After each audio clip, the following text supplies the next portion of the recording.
ICE Special Agent Homeland Security, and Hmm. before the election, during the my series called Kamala's America: The Nightmare Scenarios, you were one of my favorite conversations because um, this this question of border immigration, deportation, national security, it's near and dear to the heart of virtually every American, even those that maybe pretend and fight against it. Um, so we won. We Yeah, won. We we should be. won. And, I I had a know. earlier today about people that are still complaining and get over it. We won already. We've kind of been stuck in this rut for the last 4 years about complaining and all the wrong things. Well, you know what? Now we get to control the narrative. We have the power. Let's use it. Let's use it, and let's use it wisely, and do not waste a moment of time.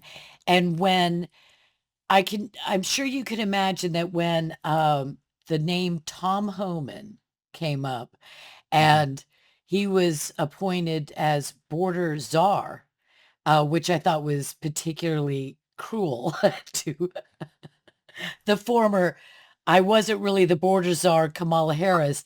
Um, I mean, is there even possible out there, other than you maybe, a better border czar pick than Tom Homan? This is this was on purpose. This was you're right. It's probably the best pick. Um, Plus, it's going to be a very different border czar than obviously than Kamala Harris or any other border czar in the past, because he is going to be given executive powers that no other has. This is not an advisory role that he's going to go into, Tom Homan. I could tell you that. He's going to be operational, how we say it in our world. He'll be very much operational on the ground, not only collecting all the intel and giving it directly to the president, but he will be on maybe a daily contact with the Secretary of Homeland Security and all the other heads of those departments. And it's going to go through Tom. Yeah, and he has been unwavering. His strength and purposefulness and uh, just, I suppose I would say that this is a man on a mission, and he is not about to fudge on it and do the happy talk thing. He's not going in to make everyone, try to appease those. Oh, well, don't worry, I'm not going to. Those that don't commit felonies, we're not going to touch them. I was wondering if there's going to be any backtracking in the first conversations. And this man was 100%. There's no interview that he hasn't emphatically stated, even if you have not committed a crime, you are not safe. That's right, because even though that's not going to be the priority, but the reality is, if we ICE and the U.S. government goes in there to pick up a group of illegal aliens that are criminal illegal aliens, and you're also legal alien, and you're not part of the criminal legal alien, you're going to get picked up as well. That's the reality. If you're encountered, you will be detained and you will be processed for removal from this country. That's plain and simple, because that's the way it has to be. There really isn't no choice. People think that that the federal government has this absolute discretion, and that discretion actually has diminished in the sense that we're not going to use our discretion that much anymore when it comes to those specific scenarios, because we have millions and tens of millions of illegal aliens in this country that maybe they do deserve to be in this country, but they need to do it the legal way. And so we want them to get vetted. We want to document them. We want to make sure that we know who it is that's coming to the country, and what you're going to be and what you're going to do. And you're not going to be a public charge to your local government, to the state government, and the federal government. That says a lot. I just saw someone testifying, and well, this was an ex post, and they were listing some of the bullet points from this testimony and a report. And they were saying that some of the young people, the children that have been handed over to individuals in the United States, that they're being handed over to illegal aliens. or even Yeah. criminals.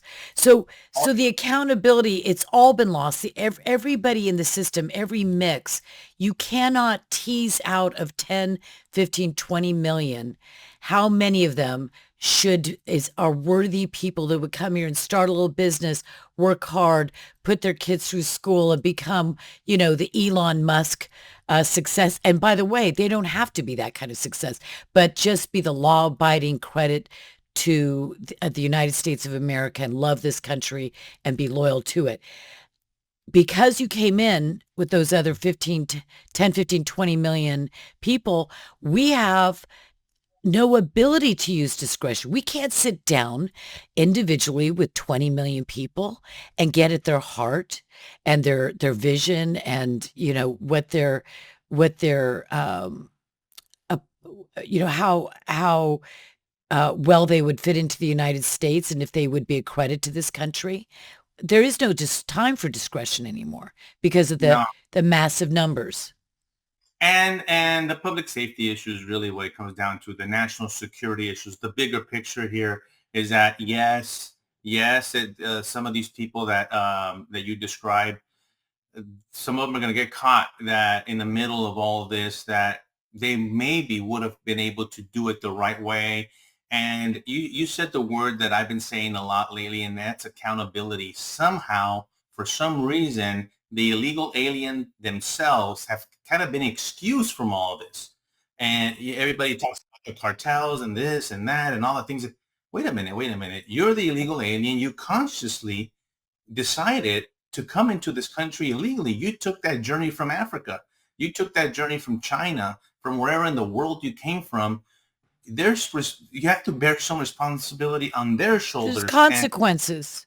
consequences. They need to understand that this nation of law and order and rule of law and the Constitution and our sovereignty is no longer going to be disrespected this way. You will be forced to, first of all, recognize it and recognize that, in fact, you will have to follow the law if you come to this country, beginning with coming in illegally. So it's not a shocking thing. We're not going to be doing anything extraordinary here. We're not going to be doing anything illegal. We're not going to be doing anything that people do not know.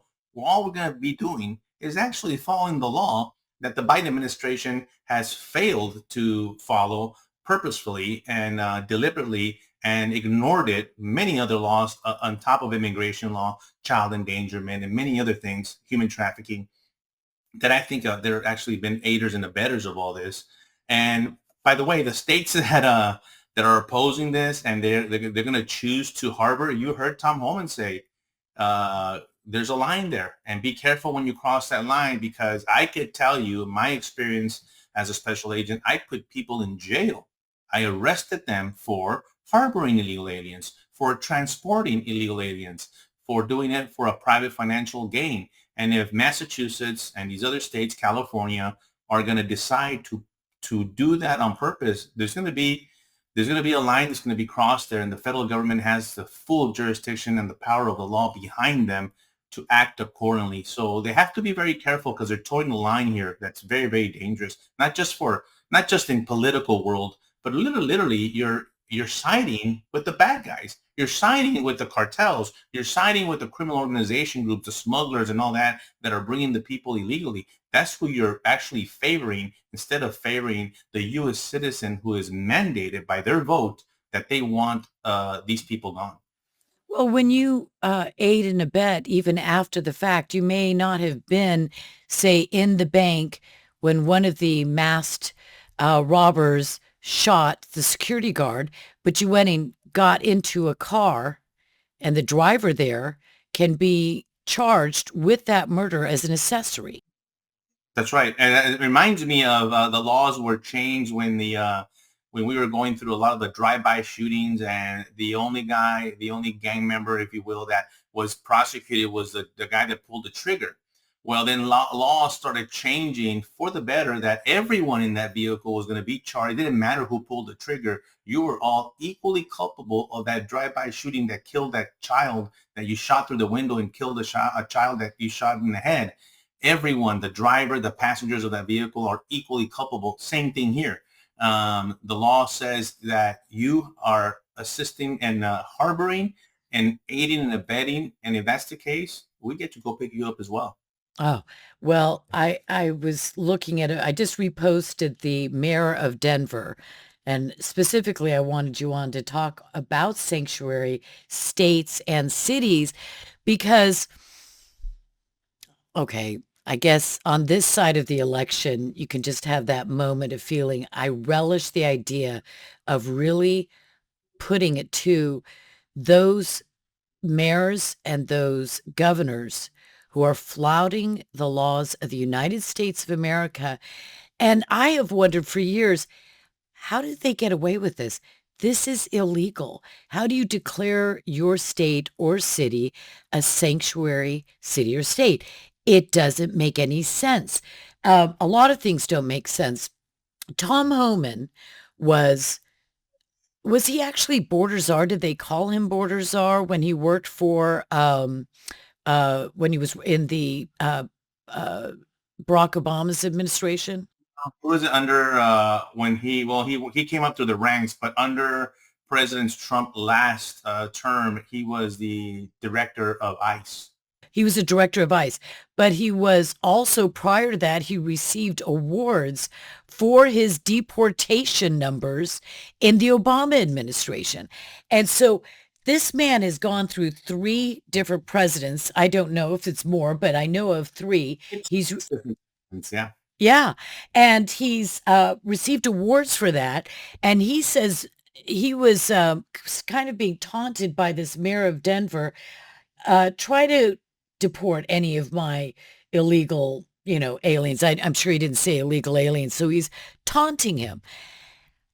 I know that the federal government, under certain circumstances, can send troops into a state and enforce a law at the expense of the governor who's emphatically standing against that law, like desegregation. So what I'm asking you is your thoughts on if the governor or the mayor of an entity determines that they're not going to allow him to do that, will Tom Homan have a governor arrested or have a mayor of a city arrested? Good question. I don't think we would want it. The reality is I would never want for it to get to that point.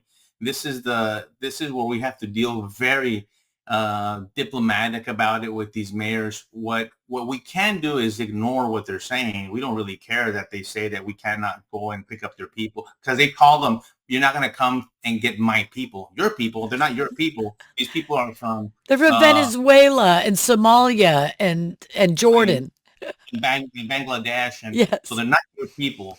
That's one thing.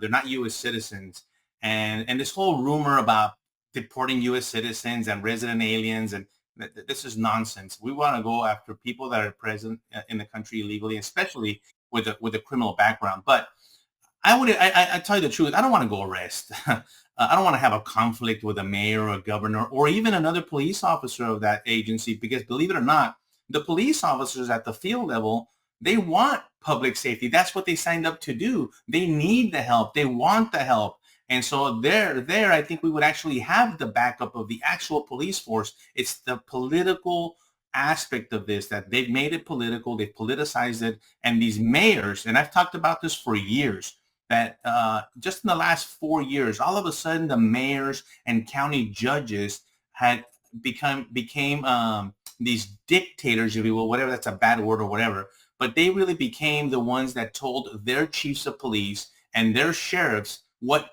to enforce and not to enforce. And I'll give you examples. Portland, when they set up that area there, Kenosha, Wisconsin, Oh, and all these other Chaz. Yeah. Thank you. All these places where the mayor, an elected official, has never been to a police academy, has never been trained, is telling the chief of police, "Don't you dare arrest these Antifa members. Don't you dare da da da da." And I'm thinking, wait a minute. Since when? What oath did you take? What law enforcement oath did you take? And so then the police officers are kind of what happened with Border Patrol. They're afraid to lose their jobs and get fired because now they're technically their boss is telling them they can't do it. I think those days are over. I think these sheriffs and these police chiefs are going to say, I really don't care what the mayor tells me. I have the authority and I have the law behind me. You think that they would actually arrest and deport or help ICE, even though the mayor or the governor said, no, you are not allowed to do that? I think that two things. One, either they'll help us, or one, they actually will stand back and do nothing. Which both to me are okay. Just let us be. You don't. If you're not going to cooperate with us, then don't fight us. Then don't be a conflict and try to protect these people that I don't know why in the world they would want to protect Tren de Aragua, these illegal criminals from Venezuela. How in the world would you want to Well, protect this them? is what I mean. I know it sounds deliberately provocative to say, and it doesn't necessarily mean an actual arrest. It can be a suit. It could be sanctions for, mandates for the federal government. But at some point in our history, a governor or a mayor who is flouting the law, he's breaking the law by flouting the law. We've already established that. That's just common sense. That um, I just if the mayor of Denver decided to do that and there was no way to stop him, he was going to continue the sanctuary city policies, breaking the law, breaking federal law. I would I would not be against the Department of Homeland Security or the Attorney General or Tom Homan, whoever has the power to actually move in and say, well, then we're going to arrest you. We're issuing an arrest warrant. Now, I know that's just my personal opinion. You disagree because you're saying we should never get there. But I'm afraid we've been there for how many years have they been creating sanctuary cities? Do you even know? Oh, for a long, long time, even when I was still active, and they've always existed. However, they never existed to this extent because they still, even back then when I dealt with sanctuary cities, they still, when we had a criminal alien hit their county jail for murder, rape, DUI, whatever it was, and we had an interest in them, they still held them for us. That was the kind of like the difference. So That at they were some more point that stopped. paid, but not once the criminal alien hit the county jail. These sanctuary cities back then said, oh, "Okay, we're going to give him up to ICE because obviously this is a bad guy." Now Now they'll they're release harboring criminals. harboring and releasing them. And sometimes I'll tell you what, I think they do it out of spite. And I think, how in the world would you allow? And there's numerous thousands, unfortunately, of situations and examples of illegal aliens being released by these sanctuary city policies, by the sheriff and the jail, when they know that this person should not be released from custody. And then what happens? They get released and commit even a worse crime, and then we get them back to custody, and that person should have never been victimized because they should have been in custody all You've along. just made my point for me. I just realized that. You've just made my point because before sanctuary cities were almost passive to compared to today, seemingly even passive in a sense. Today, they've we all have seen the map of all the states that Kamala Harris won. All the blue states have no voter ID.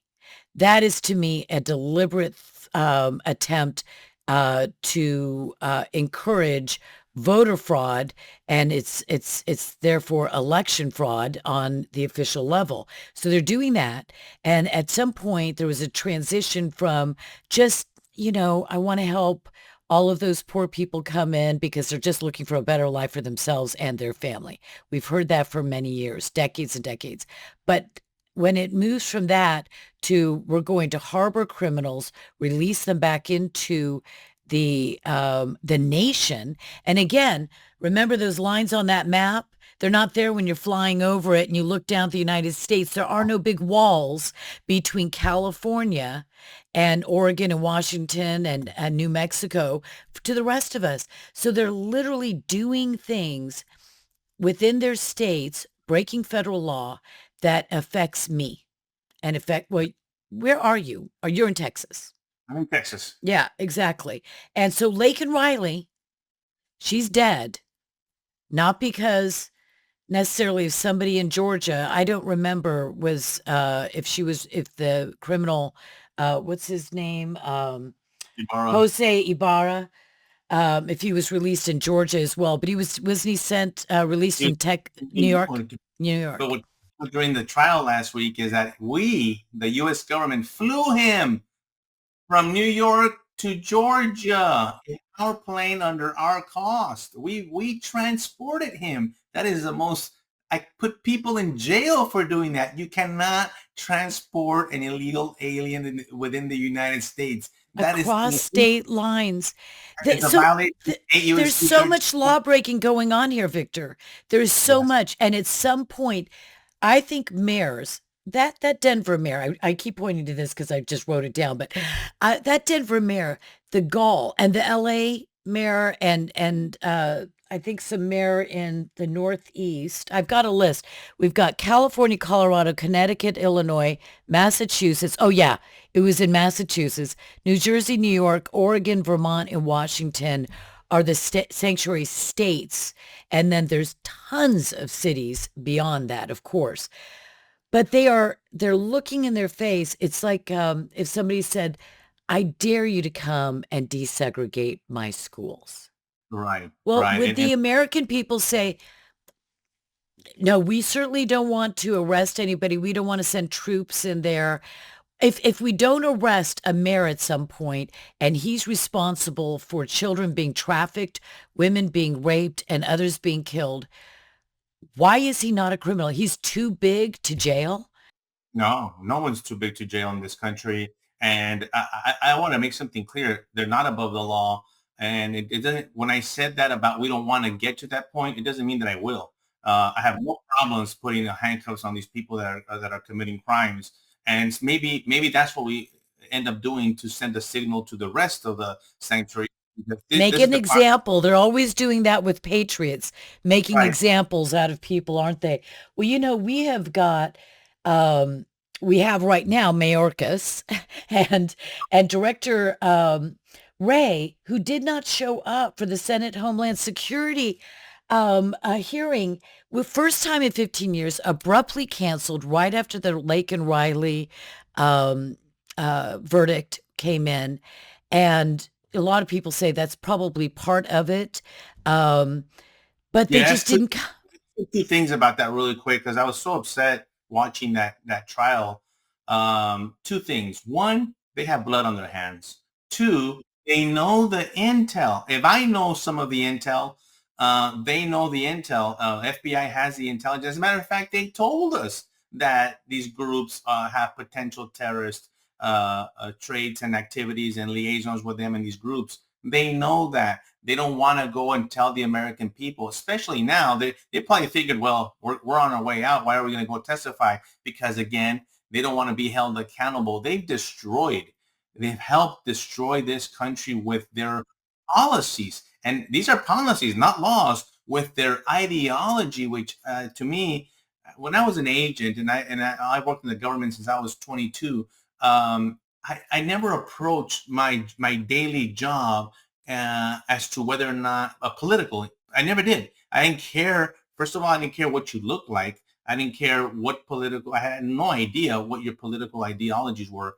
All I cared was to take care of my community and make it safer. And if you were one of those that were not, and you were breaking the federal law, I was going to go get you and put you in jail. I felt good about that. And who did that include? Drug dealers, drug traffickers, human smugglers. I rescued countless women and children. That's my subject matter expertise, is human trafficking and victim identification. When you see the atrocities of what a human being does to another, especially a child, you cannot, I'm telling you, I don't talk a lot about it. Maybe I should, but there's some horrific things that I went through that I saw because it's just evil. It's satanic. It's evil. People don't want to believe that it exists in this world. It does. It's a dark world that we live in, and it's not hidden. It's not in the tunnels. It's really right next door in your neighbor. It It's might have just a hidden from us because it's so ugly that it's just hard to talk about. Maybe we heart. should have you come back sometime and just talk about how ugly real stories with the details. We'll put a warning on the front of it and just go through some of those things so that it's out there. It's being recorded and people can see it and share it. You know, so I was mentioning Mayorkas and that Director Ray also did not show up for this Homeland Security briefing and with the Senate, but we have Kristi Noem coming in. And I was interested in what your thoughts are about her being nominated for Homeland Security Director. Do you know Kristi Noem, and do you know of her work? And what is your opinion about the nomination? I don't know her. I met her one time last year. I have a picture with her that I took with her, but I don't know her. I know that it was a little bit kind of, I was a little surprised when I heard that. But then I started really thinking about it. I said, okay, let's see who this person. First of all, she's very loyal to President Trump. She's a governor. She's governed her state very well.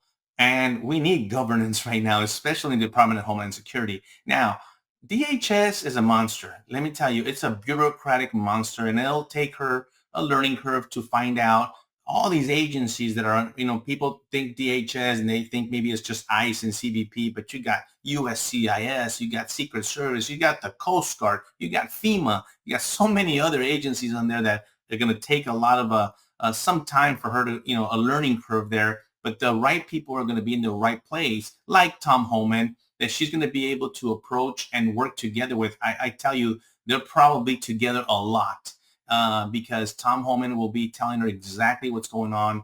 And I think she's just going to be one of those leaders in allowing the people that know. One of the things that I saw a lot in my career was, and I know it happens everywhere, it happens in the private sector, but most importantly in the law enforcement world, when I would think to myself, how in the world is this person in this position that has never done this telling me that I'm doing it wrong, or or I don't want you to do it that way? And I would always say, and this is I've said this a lot, is like I always wanted somebody like at least like me in Washington that knew a little bit, and and say, well, at least he has Experienced it. experience it. Like, I actually have been in Mexico and I've lived on the border. These people had never even in their lives visited that region of the country. And so my point being is that I think Christie is going to allow that to happen. She's going to have these leaders in these departments and directors and say, okay, let's go. She's not going to hold back. She's not going to be a barrier. She's going to be actually one person that says, let's do it. If Show she's me all how. in, that's what it Yeah, takes. And she's an executive. She governs a state, as you said, and has done it very, very well. And so with that exemplary record, I think she's going to be approved. I can't imagine that she would not be. But I also think that having people like Tom Homan, as you said, if she has, you know, each one of these sub-departments within her department, if she's got people like Tom Homan there running the show, she can focus on everybody because she's got the right people reporting to her because they're taking care of business. And it's her heart's in it. Tom it's Homan's heart's in it. And when he tears up and chokes up over, this job because he says, I've spoken to so many families as they've wept. And I've yes, yeah. seen children, he says, little girls as young as 8, gang and repeatedly raped. That guy, that doesn't get to you, if you're a Mayorkas and that doesn't get to you, you didn't belong even on this planet, let alone as Department of Homeland Security. I don't know this Xavier Becerra. The current HHS, Yeah, right? I Okay. I saw a testimony, and I didn't know the date of the actual testimony, but they were putting before him, they were questioning this HHS, Health and Human Services um, director about minors, children being brought into the United States, and in a report that came out, like a young teenage girl in a household of like 3 or 4 males that are not her relatives, and she doesn't even have a bedroom. What do you think is happening there? He has nothing to answer about that.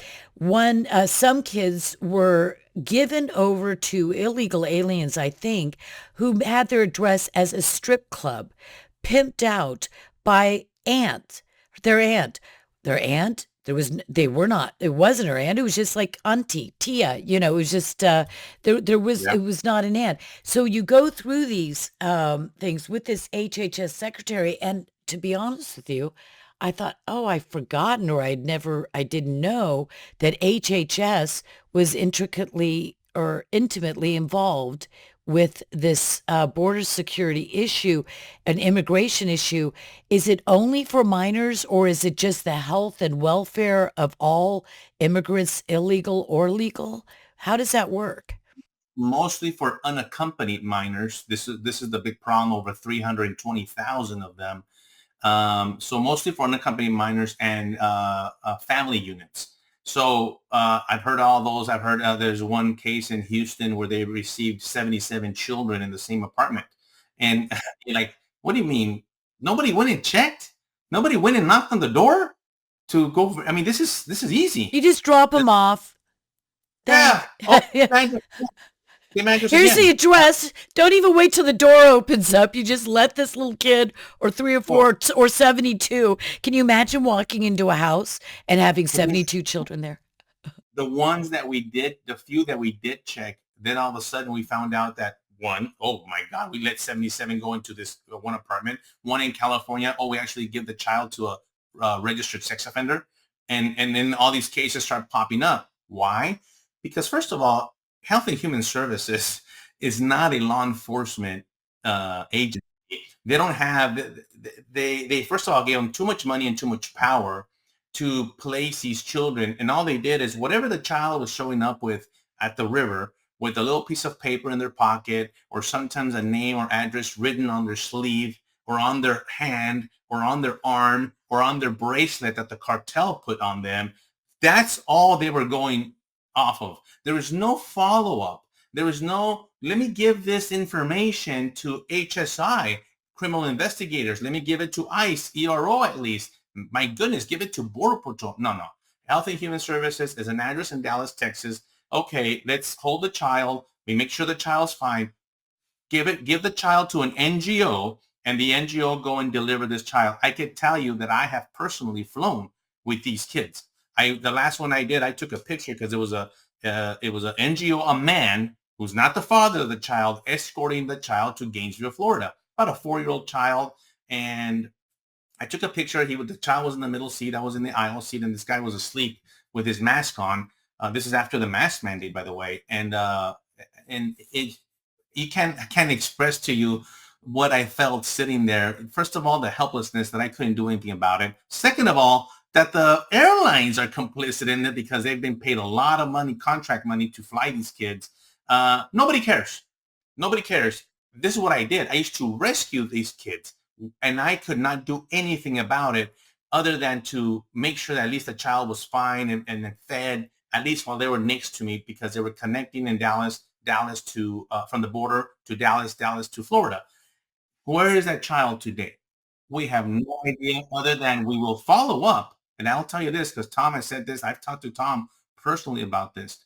We will go find these children and rescue them. I don't care what you feel about illegal immigration. These children are innocent children of God that have been used, and to a lot of them have been used for others to gain access in this country.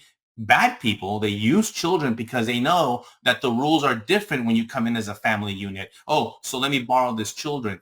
One of the things that I say that shocks people a lot is that the majority of the cases that I worked in the human trafficking, the mother gave up the child willfully and on purpose to the cartel member.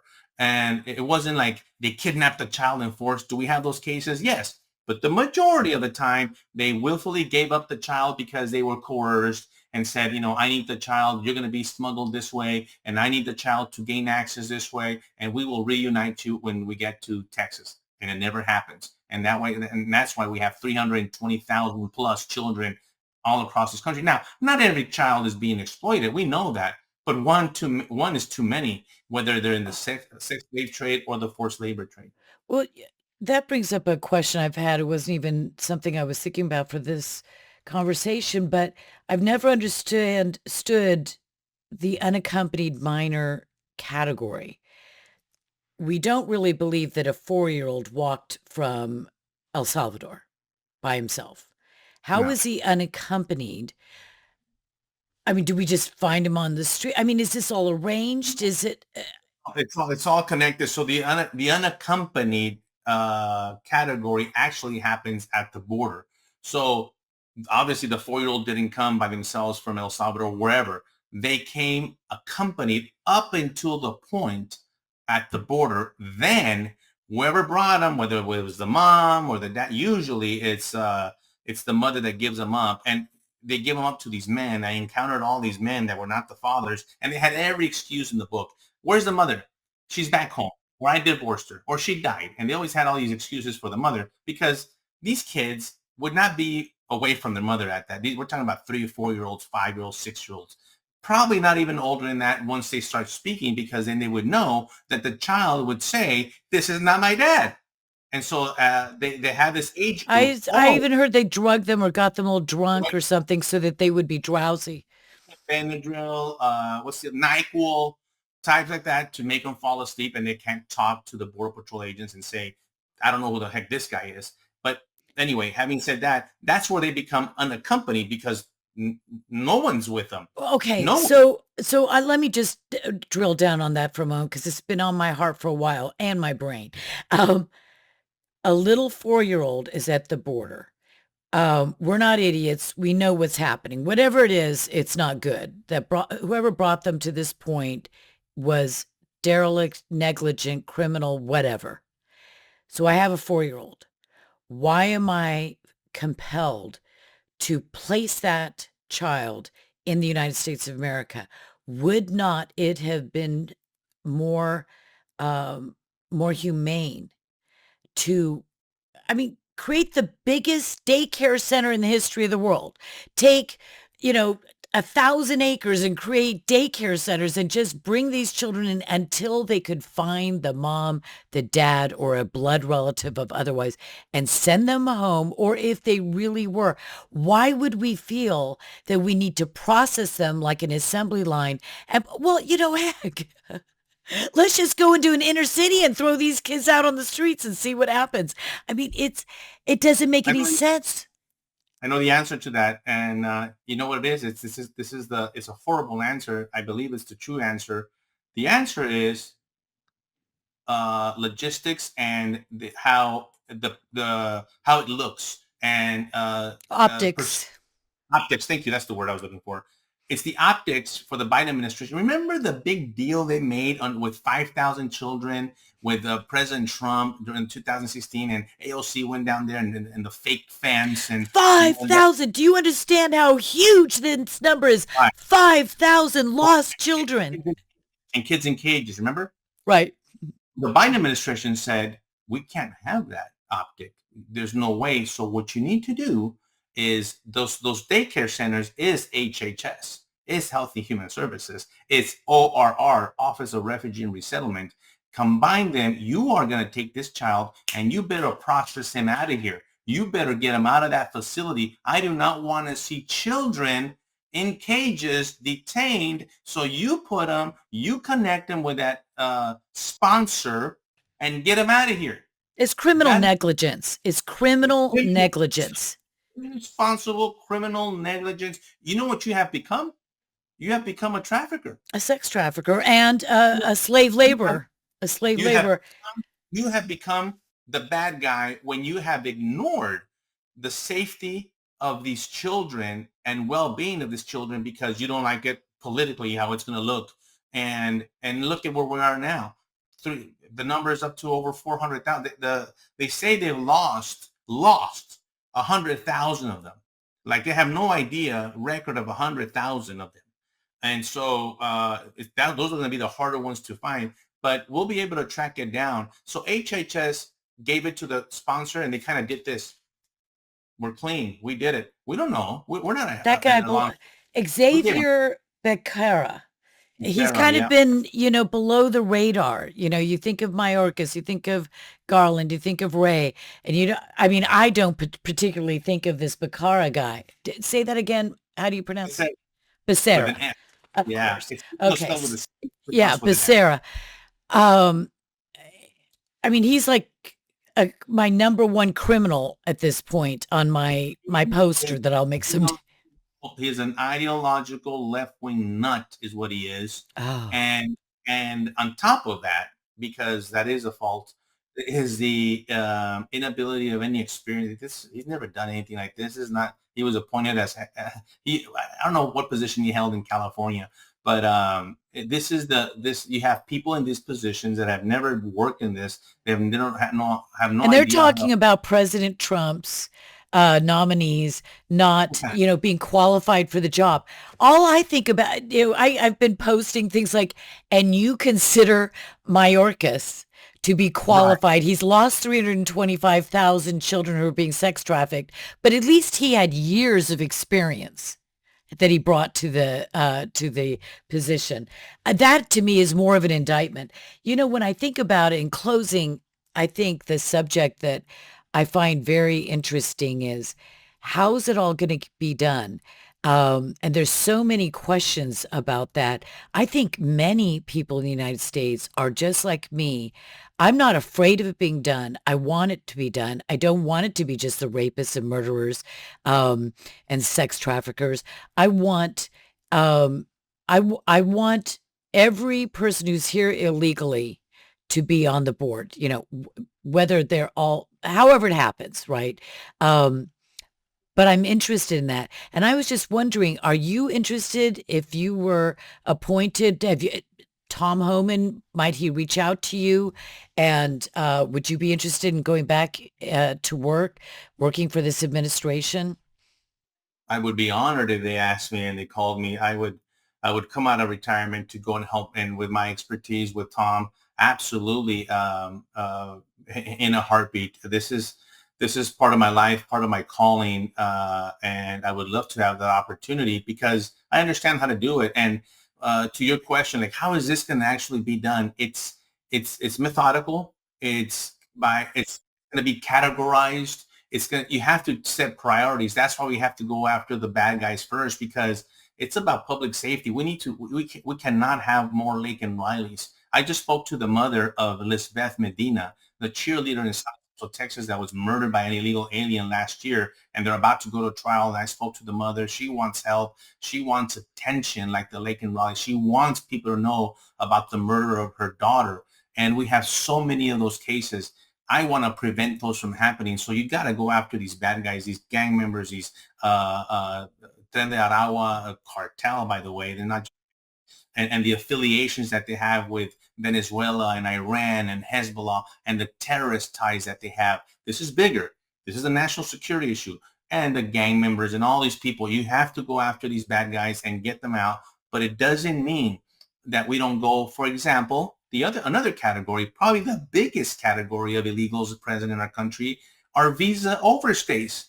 These are people that got a visa to come into the U.S. By the way, this is a statistic out of the U.S. Embassy in Mexico when I worked there. A third of the people that got a visa there, the reason for coming into the country of the U.S. was to go to Disneyland. I'm not making that up. Third, 33% of them was said that it was to go to Disneyland. So what happened? They never went back. They came in with a visa. They overstayed their visa, and now they've been here, whatever, 2 or 3 years when the visa was only good for 6 months, and they're either working illegally, whatever. They are just as illegal, like if you would have waited the Rio Grande, or if you would have come into the CBP-1 app, or if you would have come into the parole program, all illegal, by the way, under the Biden administration. Those people that think that, oh, I came in with the CBP-1 app under Mayorkas, you are going to find yourself with absolutely no status because that was issued illegally, erroneously. Therefore, you have absolutely no standing. The same thing with the parole program. Oh, I got a permit here for 2 years. It's going to mean nothing. You are going to be completely legal as a visa overstay. And the message that I have that I wish I could convey is you better get your stuff in order now and your business in order and go back to your home country, because the visas Self-deport. self-deport, which I think we will have a percentage. I don't know how much of that percentage, but I'm going to tell you, we are going to have people that are going to start self-deporting themselves when they start seeing these law enforcement activities, especially that category, because that category of the visas, you tend to believe that they have a little bit more financing. They're not the poorest of the poor economic migrant. They were able to get a visa, meaning that they had to prove that they had income, they had a job, they had education, whatever. You get your stuff in order and you go back to your country now, because you will also be eligible to be removed from this country. You're not going to be the first category that we go after, but you're definitely on the table, just like all the others. Would you look at this like so you've got a map of the United States. You probably have a pretty good idea of the number of illegals. It's not going to be anywhere close to precise, but the concentrations. And you've got some states like California. You've got some states where, when we look at the towns in Ohio that have, and forget the fact that it's Haitian versus this or that or the other. So a town has 10,000 illegal aliens, say, in it. Are you going to select a town and go into that town? Or are you just going to look? How do you find the lawbreakers? I mean, Tom keeps talking about, and everybody keeps talking about, we're going to go after the worst of the worst. But are you just Yeah. waiting for them to get arrested? Are you just Oh, waiting for them to do something again? Don't we want you guys to go out there and start pushing them out.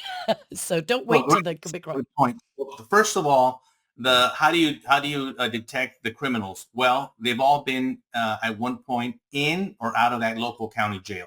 So that right there is super easy.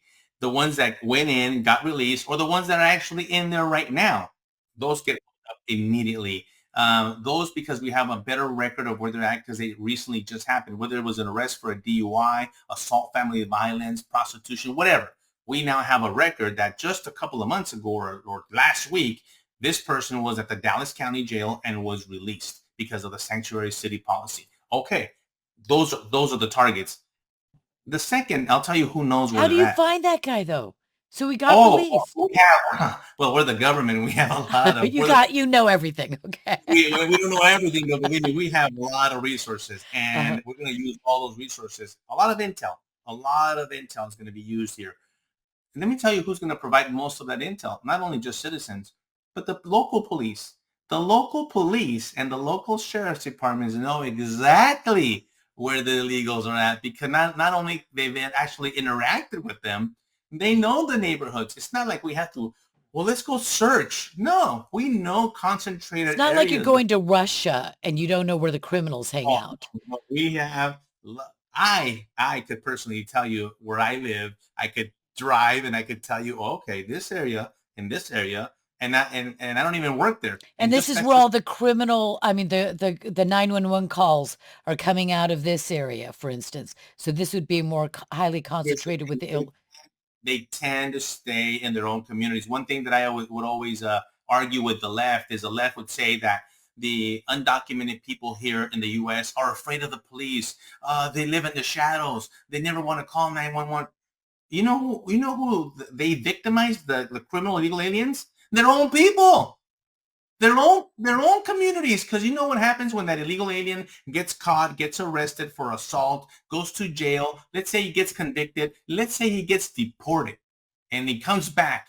Where in the heck do you think he comes back to? Right back to the same place, and they rape the girl, the same Salvadorian girl.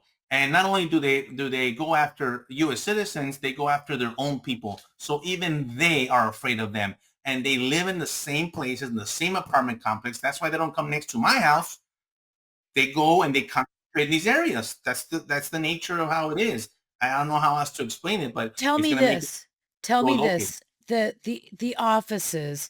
I know that one of Elon Musk and Vivek Ramaswamy and Donald Trump's and my desires is to move a lot of these federal agencies out into the states where they can actually, if you're in Secretary of Agriculture, I'd like you there so that your team there in where farmers live and Yeah, work and get to controlling know being farmers. right. Exactly, exactly. And so it seems to me that there are FBI offices in every state and in many, many cities within states. It seems to me that ICE, because there are no borders, we're all border states now, that um, that there should be ICE in maybe not as much in Montana, I don't know, but in that there's a bunch of states, say 40 out of 50 states should have ICE offices there. Do they? Yes, we're everywhere. We're just like that, almost where you have an FBI field office, you have an ICE field office, and an HSI field office. So HSI, the criminal investigators, ICE, ERO, enforcement removal operations, are the ones that go in, and they're the kind of like the deportation officers that go in and task forces and look for the illegal aliens. There's going to be a lot of combination of task forces where ICE, HSI, U.S. Marshals, even DEA agents, maybe even FBI agents, other marshals, other agencies, border patrol, sheriffs, because we work with them all the time. There, we have task force officers assigned to our groups. A lot of people don't know this, but because of the old U.S. Customs Authority, which is now HSI, we have the authority to deputize people. So we get a local I sheriff, want to be a local deputized. I'm PD, joking. and you work with us and you act an ICE agent, an HSI agent, and that's what's going to happen. I think they're going to build these task forces throughout the United States with multi agencies in there, and all that intel with all the people bringing in. This is how you're going to locate these people. But yeah, we're all over the United States. So especially in the interior part of the U.S., not just the border. People think that HSI and ICE is just along the border or border state. We are everywhere. So you're already everywhere. You're nearby and you know your other federal agencies that are law enforcement, et cetera. So and you'll put these task force together. Um, what about the National Guard? What about the military? I don't think that that should be something that we should find shocking that our military when we're in a state of a national emergency, I'm declaring it here myself, that that the military and the the guard, that they might have a real important role to play in this. What are your do they have a role to play in Ohio, or is it just down on the border, or what are your thoughts? So they've had a role for a long, long time. National Guard has, with at least with HSI and Border Patrol, even before Biden. Even I've worked with them. We had National Guard full time assigned to our group, our narcotics conspiracy group. Are They they were assigned clutching their pearls then over Trump saying that of course he'll bring in. because they don't know. Because they don't know. They've never paid attention really. They never talked to a person 'Cause like they me keep that bringing up posse comitatus and everything. I'm yeah. thinking, you know what? I think that has to do with American citizens, perhaps not as much about helping law enforcement with a law enforcement, or I don't know, is it considered a foreign or a domestic issue when it's illegal aliens? I don't know. But I don't know if posse comitatus It's actually definitely, but people think that they're going to have these tanks rolling down the front of it. It's not. That's not the way it is. I'm telling you, the National Guard, they're great help. Plus, it alleviates the agents and all the other people that we've talked about to actually be on the field and get the work done, while the National Guard is literally helping us gathering the intel, doing a lot of the administrative work. Now, that's one of the roles that they were even out with us. They would go out with us in the field. Here's the difference. At this point, if we need them, and I'm talking about bigger numbers to accompany us on the street, because, example, we're going to confront Aurora, Colorado, where the Tenda Aragua is taking over these apartment complexes. We know that Denver's not going to cooperate. We need firepower. We need personnel, and we're going to bring it. The government doesn't play fair. One of the things when you're trained as a law enforcement officer, they call it the one-up system, right? I'm gonna one up you. You are gonna fight me with your fist. I'm gonna get my baton. You bring a knife. I'm gonna get a gun. You bring a gun. I'm gonna bring a rifle. 10 rifles. We don't play fair. That's not the way the government. We're gonna always one up you. So when it comes to these potentially violent, because we know they are, they're fully armed. They got AK-47s because we've seen them. We've gathered the intel. We're gonna bring it. We're gonna bring it, and we're gonna bring whoever and whatever And what's the line from that movie? Everyone, we're going to bring everyone that we need to take and clean up these cities. That, by the way, it's going to benefit everyone, the Democrats and the every And the single illegal aliens. I talked to a friend. I didn't tell you this. I told somebody else. I talked to a friend. She's from El Salvador. She has tons of family in California who've been here for years. Illegal aliens, but hardworking, really nice people.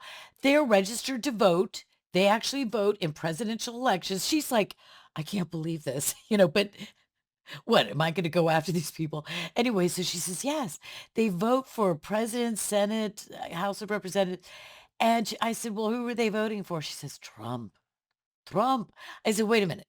They're illegal aliens. They do know that, right? And they're going to vote for Trump. Yes, she says the crime is so bad in California, and the new illegal aliens are making it so bad there that illegal yes. aliens that are voting in presidential elections illegally are still going to vote for Trump. And I thought, And only in America. in America, this is the craziest thing, but that's where we're at today. This is the big shift that has happened in the last 10, 15 years. You mentioned earlier the migrant, economic migrant used to be the majority of the illegals coming here that necessarily just wanted to come work or whatever. Let me tell you that's they are now the minority. Do we have some of those still? Yes. Now the majority are all these people that, first of all, they don't want to be Americans.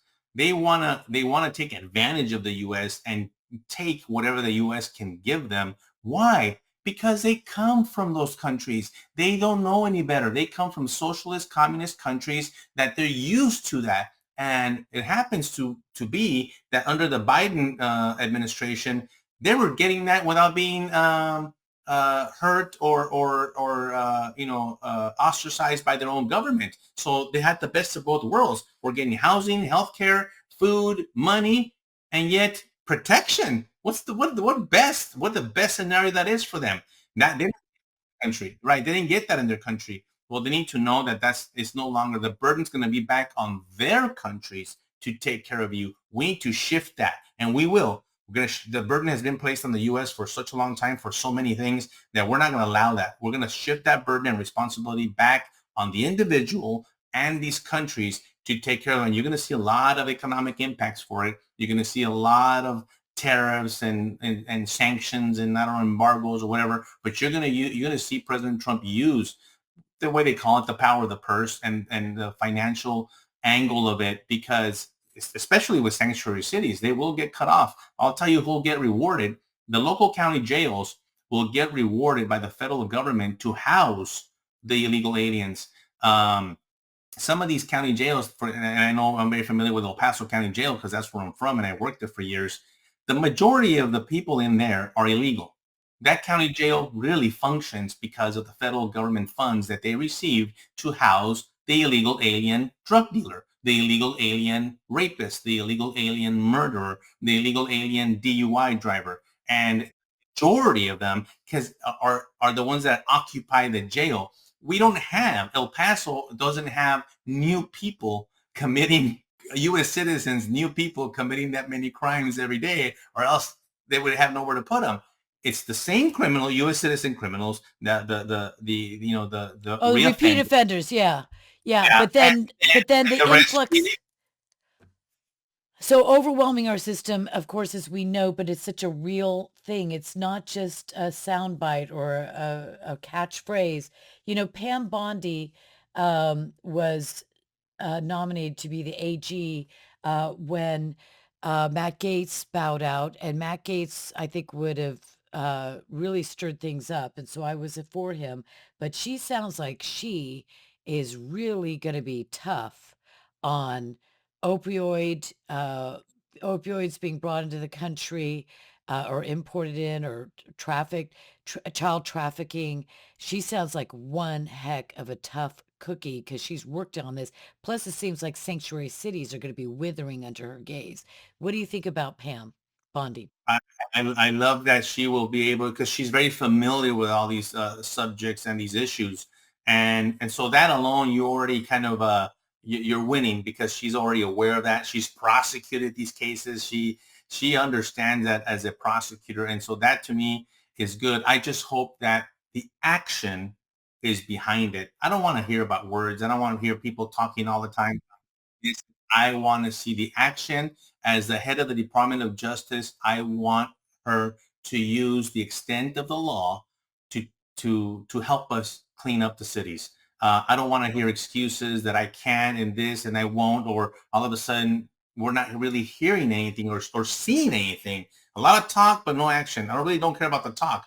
I want the action. Allow us, because I have said this before. We need the DOJ on board.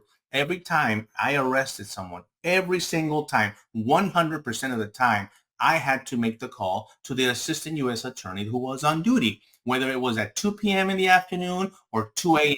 When I arrested that body for whatever the reason was, drug trafficking or whatever, human trafficking, I had to get the green light from the Department of Justice, which is the assistant U.S. attorney. And I would call them and I would tell them what the case was and what I got. And they would say, go ahead, Victor. You're good to go. Thank you. If they say no, and usually the way they say it is decline prosecution, then I gotta give it up. I have no more case. I need the Department of Justice to continue the second half of the criminal justice system, and that's the court system. Because I could go investigate as many people as I want and go arrest as many people as I want, but if I don't have the DOJ behind me, then that's the end of that case. That's So a so lot. demoralizing, and it's a waste of resources and manpower, and to put your lives on the line only to see it constant. Because every time you go out there as a law enforcement agent, you or officer, you are putting your life on the line. You don't know who is going to have a gun or who's going to want to use a knife or whatever, and so to do it only to have these repeat felons being put back out on the streets, it's gotta be demoralizing. It's demoralizing for the country, but I feel for the agent. You know, you are a former ICE special agent. You're decorated. You, were wounded in a firefight in Mexico, and your partner lost his life.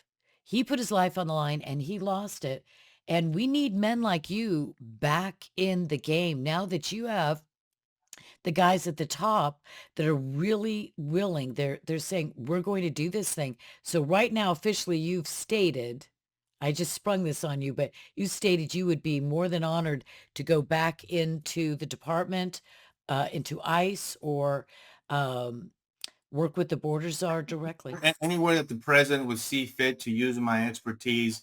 A lot of it is personal to me. I took 3 bullets and I survived by the grace of God. And so I'm here like I want to help. I want to give back. It's not over for me. This happened back in 2011 and I haven't stopped. I retired in 2015 and I haven't stopped. I will continue to do as much as I can. What better opportunity than to actually do it in a high capacity, right? Right. So God bless America. God bless Donald Trump and these righteous efforts, and you too as well with all of your work. And I am so glad to have got a hold of you to talk about this. And I look forward to talking more about what is coming in the future. So thank you for joining me, Victor. You're a pleasure to have on and to have a conversation with. Thank I look you. forward to doing it again. Thank